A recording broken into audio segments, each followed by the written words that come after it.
Thank you to our listeners and our viewers for joining us today on the Good Enough Mompreneur Podcast.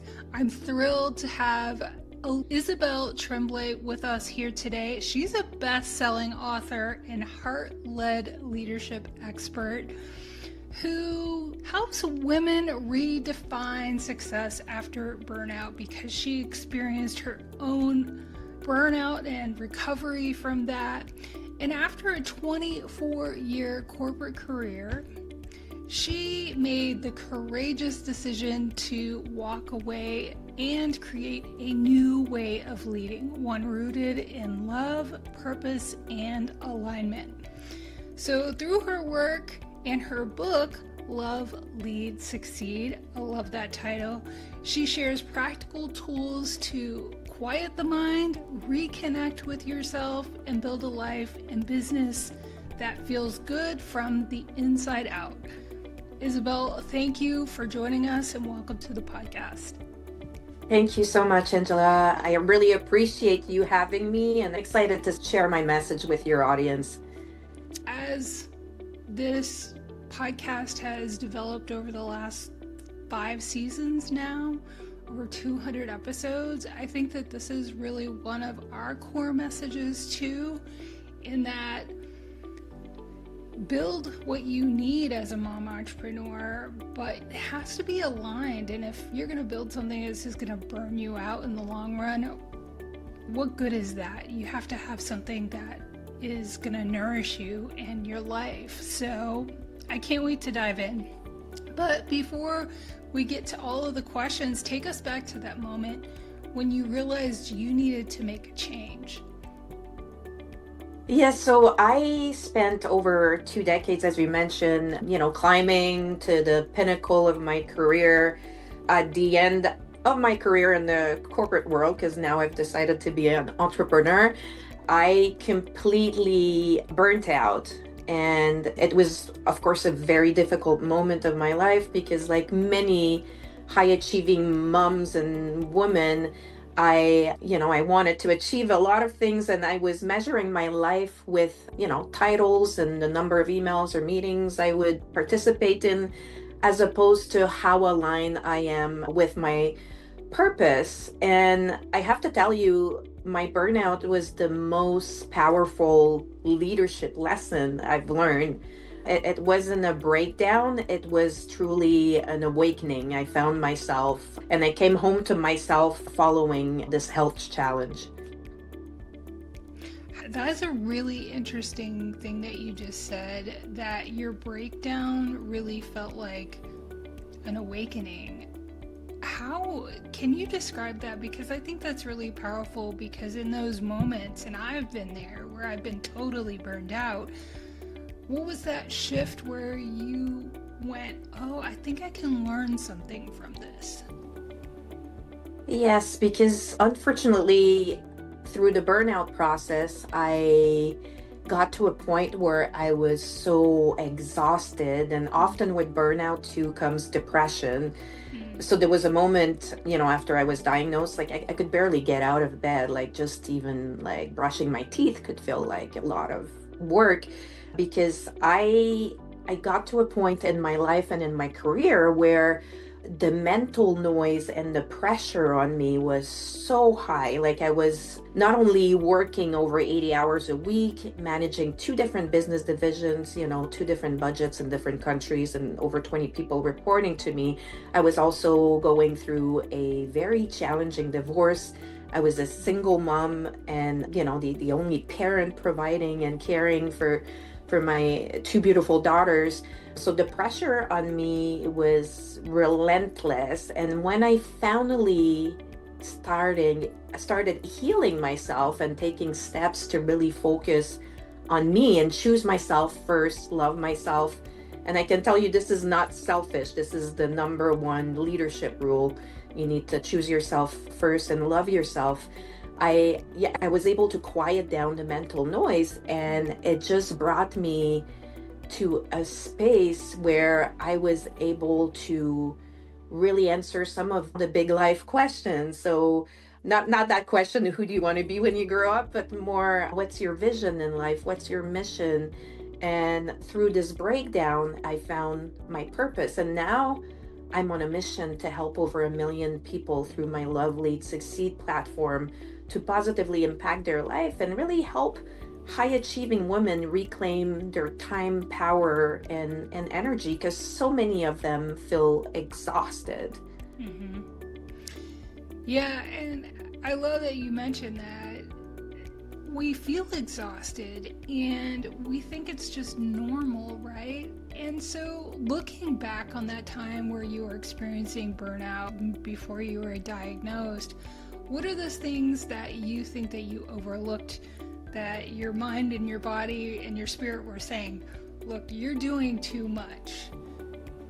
Yeah, I think high achieving women will, as you mentioned, they'll normalize exhaustion. We actually wear it like a badge of honor sometimes. But the earliest signs are not always physical, they're more emotional.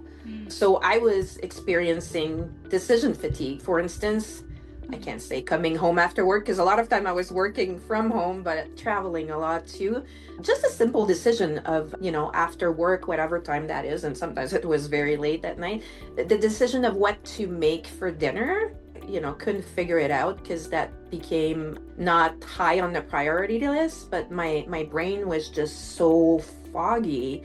And I also remember at some point, I was doing this when my girls were just babies, but I've always traveled a lot for work. And when they were babies, I would always cry on the way to the airport because I felt like such a terrible mom. Again, self-judgment is never a good thing, but a lot of us women do that. Well, when I came to that point of, breaking down and I knew I was starting not to be okay, I started doing this again, like crying on the way to the airport the entire way, like in the Uber, in the back of the Uber, just crying. So that was also a sign that I started not feeling well. But when I really realized that I couldn't do it anymore is I was sitting at my computer and I was trying to just write a simple email, very simple, a couple of lines. And I just sat there for 2 hours and I couldn't figure out the sentences. And that was probably back when we didn't have much, or we weren't using AI much, because now maybe it would have been easier. But I couldn't even figure out what I wanted to write in that email. So I'm like, oh, I'm completely losing it. So I went to see my family doctor and he diagnosed me with a situational stress disorder, which is, burnout. Well, I called it failure because I felt so guilty that he put me on sick leave and I wasn't, allowed to go back to work. I felt guilty because I was leaving my team at work without me, supporting them and protecting them too from a culture that was getting very toxic. So I felt guilty for my team not being there for them. I felt also like a failure because, high achieving women, they want to work and do more and do more. And if you're spending your day at home just taking care of yourself, it should be the best thing to do and a priority, but it felt really like a failure at that time. I think that that's so important to share because, like you said, we normalize as high achievers feeling exhausted. Like, the more exhausted you are, the more you're doing, the better you are. It's like you said, a badge of honor. And we normalize, like, oh, maybe it's my age, or maybe it's something we ate, or something like that. We try to legitimize in our mind why we're feeling the way we are.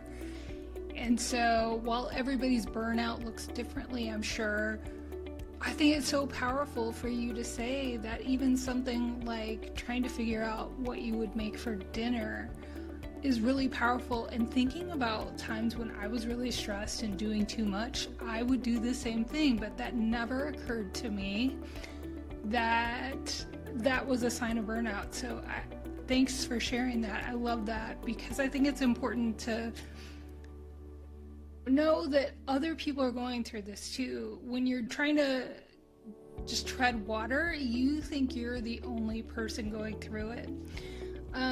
But now that I've taken a lot off of my plate, dinner is easy. Now that I Yes. think about it, things in life are just so much easier when you start to take that pressure off. So, talk about how this burnout then helped you change your leadership style, because I think that's so interesting how we can use what you described felt like a failure to actually fuel our success. Yeah, so as I mentioned, for those 23 years, I was in the corporate world. I was defining my success by title and by how many emails I've sent or how many meetings I participated in.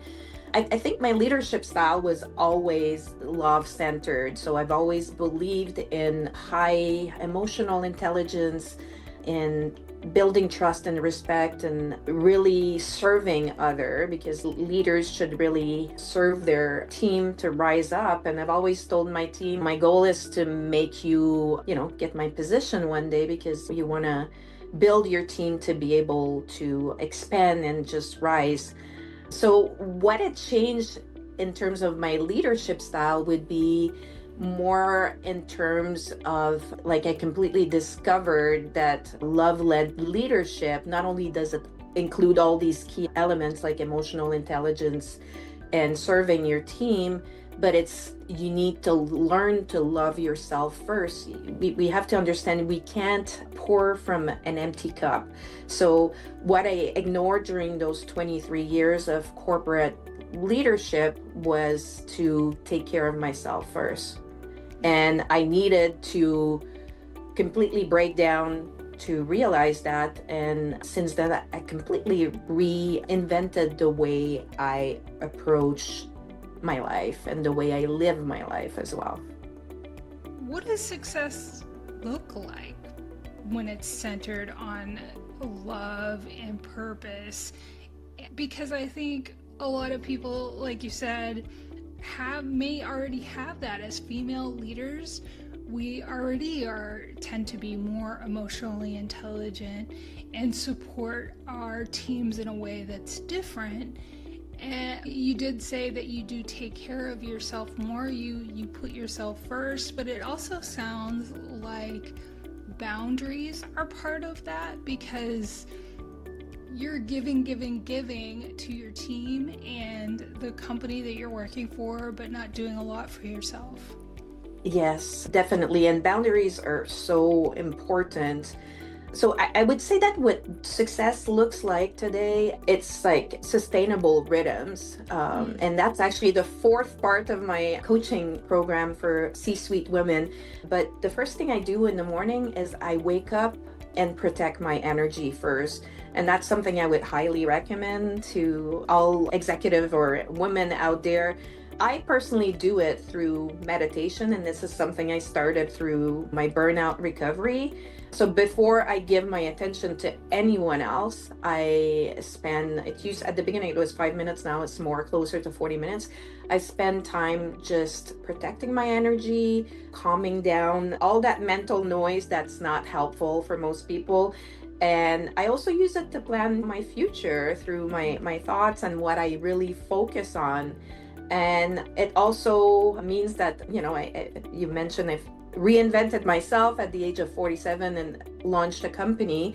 My company is based on, I consult, I coach executive women, and I also do speaking engagements, sharing that message. So my daily life and my success is to really serve others and help them through my message, my story, build those boundaries. And really, it's the beautiful reality of leadership and enjoying an aligned life when you can really truly say no to things, maybe to good opportunity, to be able to say yes to greater ones. Mm-hmm. And it sounds too like your new version of success doesn't include that exhaustion that you were experiencing, because you were just constantly giving. And the discernment to, like you said, say yes to those things that truly align with you and won't leave you depleted. Exactly. You need to really, as mentioned, the boundaries are so important. They're actually walls. I call them walls to protect your energy. Mm-hmm. And, managing and protecting your energy is so important. Mm-hmm. You need to keep it to yourself first and focus on what gives you energy to be able to give it to others later, right? But make sure you're truly aligned with your vision and your goals before you do that.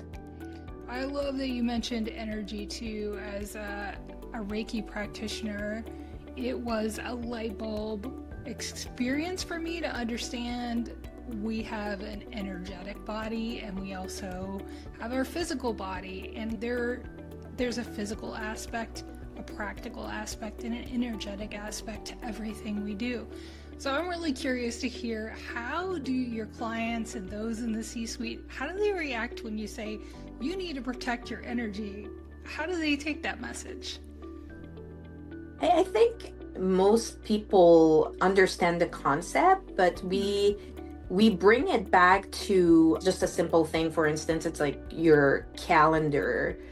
If you want to learn how to manage your calendar better, well, you need to do an energy audit. So I recommend to executive women at the end of the day, maybe take it's not even 5 minutes, just a few minutes to maybe write down 3 things that brought you energy today and 3 things that did not. So for instance, I took my dog for a beautiful walk by the lake this morning. This is definitely going to be on my list tonight. So I would say once you've done that audit of 3 things that did bring you energy versus 3 things that did not, well, I would recommend tomorrow do more of the things that brought you energy, because it's so important, because once you're depleted of that energy, it's when sometimes a crash happen, and don't wait for that crash to happen.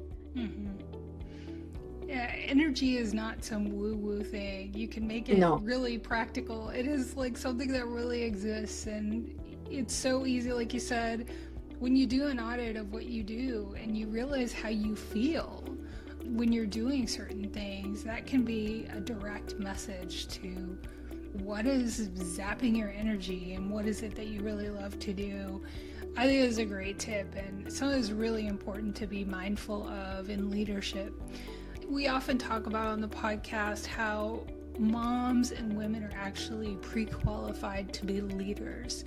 And I think it goes to that emotional intelligence. But what is it specifically about that heart-led leadership that particularly makes a leader effective? Well, leading with love, and I repeat that often, it's not soft, because for some leaders in the corporate world, it sounds leadership with love. Well, I don't know, that doesn't have, love shouldn't be involved with business, right? But leading with love is really about cultivating that amazing culture through compassion, respect, building trust, genuine care for your team, for serving them, pushing them forward. And that's what my book Love Lead Succeed is about. It's not love as a feeling, but as an action on how you're supporting your team and empowering them and enabling them to rise as well. So I have to tell you, though, that I've experienced both sides of this. I've touched on this maybe a little bit earlier. The opposite of not leading with love is leading from a place of fear or ego. And when you do that, you put tremendous pressure on your team. You're not allowing them to rise and fully expand. And I've lived the other side of, I would say not bad leadership, but not love-led leadership, where I had, at the end of my career, I also had a manager that, would be a bully, and, I would make a presentation to her and then I would be told that was vomit on slides and things like that. So I would say love-led leadership is anything outside of ego. And it's and trust me, on the other side of fear, you can embrace a life and a leadership style that's truly helps you be fully aligned, but also help your team expand and become their best self. I completely agree. And I think that this really applies also to how we are as parents. I mean, and usually how we are in one thing, we are on all things. And this is something I think I see when my daughter talks to me about her friends and their family. And as parents, we're leaders. And it's the same thing for our children. They just want to be seen. They just want to be cared for. And that doesn't make you less of a parent or less of a leader by understanding and empathizing, but still leading. And so it's a really important distinction that so many of us are kind of made to think that the only type of effective leadership is that ego leadership. And the fact that there's a different way that not only is better, but it makes you more effective is so powerful. Absolutely. And I love that mention you said about being a mom is also leadership. And it's so true. And this is where I think you could be the most successful with love-led leadership, but also remembering that, you might have to set boundaries with kids too. And it's okay to say, mom needs a reset, so I need 15 minutes. And it's okay to take that time if you need it. Mm-hmm. Yeah. And in doing that and setting those boundaries, we're teaching our children how to do the same. And Yes. So it has this ripple effect, just like ego-led leadership has ripple effect. That leader is probably burnt out and stressed and fearful. And that trickles down to the team, who is then also burnt out and stressed and fearful. And so if we flip the script, we can actually be happier and more successful, and we're healthy, it's sustainable. So I love that we're beginning to talk about this, because it hasn't been part of the leadership conversation. Even starting this podcast, I worked 20 years in a male-dominated legal industry that you were only as good as your last mistake. You were only, and somebody who wasn't aggressive couldn't be successful. And there really is an alternative to that, like I said, is actually more successful. I really love that I can facilitate that conversation. I love that you already shared this idea of taking time before you do anything else throughout the day to protect your energy. But what are a few other simple practices that our listeners can use to quiet their mind, as you have to learn how to do, and reconnect with themselves? Yes, so I mentioned meditation, of course, and I also mentioned the energy audit that you can do at the end of the day. I think it's a good practice to do. But I have two more that I really focus on in my book. One is the power of gratitude. So I mentioned the walk with my dog earlier. When I go for a walk with my dog in the morning, I go through the 50 things in my life that I'm the most grateful for. And sometimes from day to day it changes. But that allows me to feel happy, because I feel like my cup is full, and I'm so grateful for everything that I have, instead of complaining or being ungrateful about things that I don't have. And gratitude is the ultimate state of receivership. So that's a very powerful way to manage the noise in your head, because you're only thinking about positive things. And the other thing I recommend is the power of positive affirmations. I know sometimes I play them at night, and there's many apps that are available on that, but you can even record yours. But if you don't want that noise at night, that's okay too. You could just spend, I don't know, if you're working out, or again, going on a walk, or you're cooking dinner, you could play positive affirmation, like the universe is constantly working in my favor. I'm a money magnet. Like, there's so many of them, depending on what you truly want in life and in your career.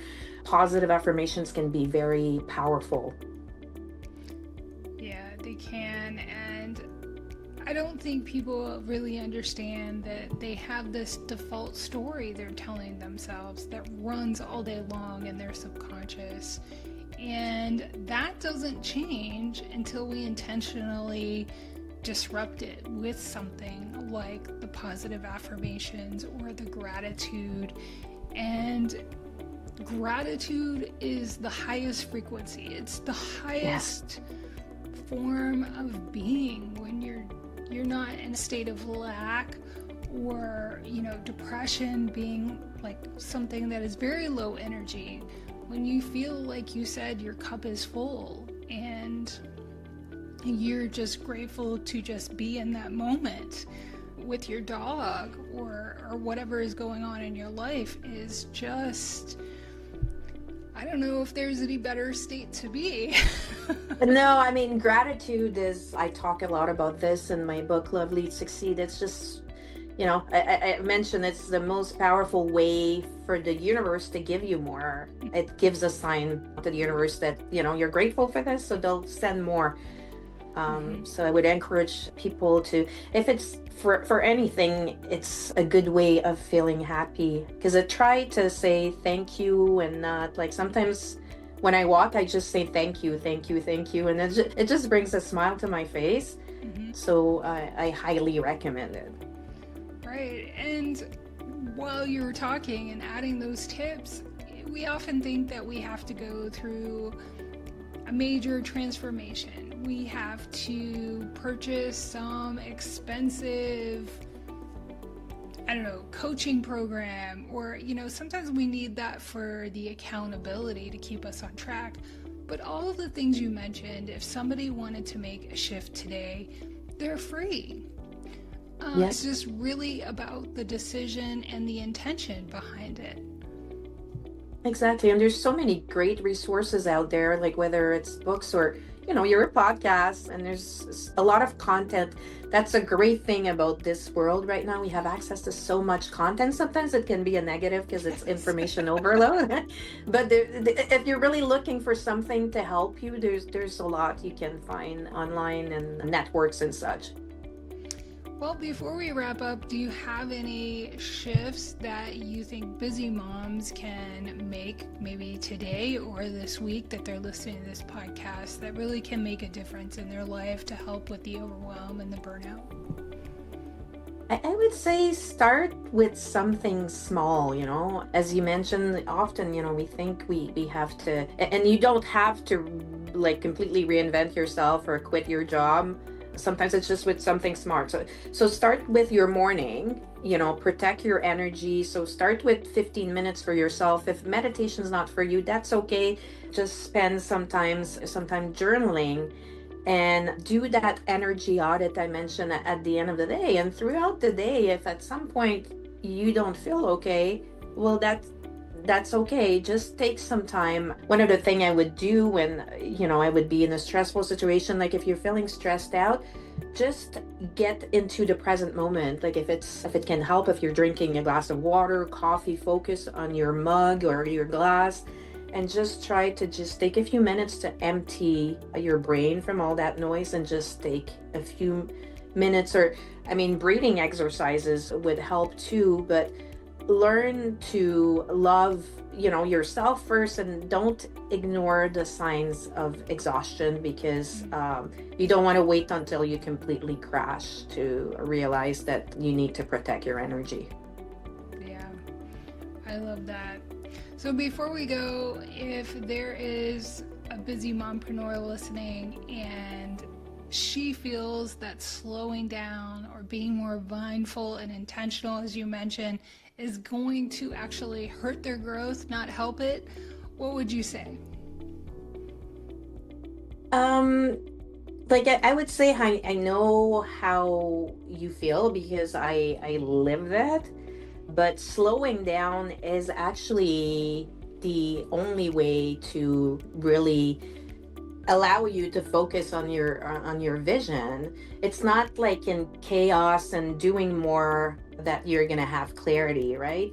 So you need to really take that time for yourself, and when you're truly aligned with your purpose and your priorities, and protecting your energy, this is when you can truly accelerate your growth and become your best self, because I believe in you. You are an unlimited human being, and you can achieve anything you want if you just focus the right energy on it.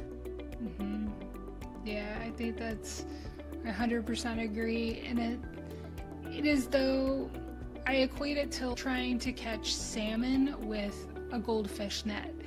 And it's, if you have those expansive dreams and those expansive ideas, you have to also expand the way that you get there and the way you think about them. And so I think that's 100% true. So thank you, Isabelle. Can you tell listeners where they can connect with you? I can't wait to read your book. It sounds like something I'm just going to be nodding my whole way through.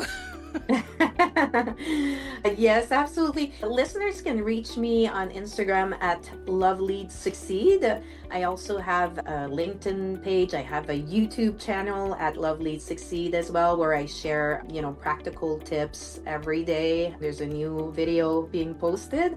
So I'd love to connect. Feel free to visit my website, succeed.ca, and you can send me an email. I love to exchanging ideas with leaders in general, but women in particular, and how I can help them reclaim their time and energy as well.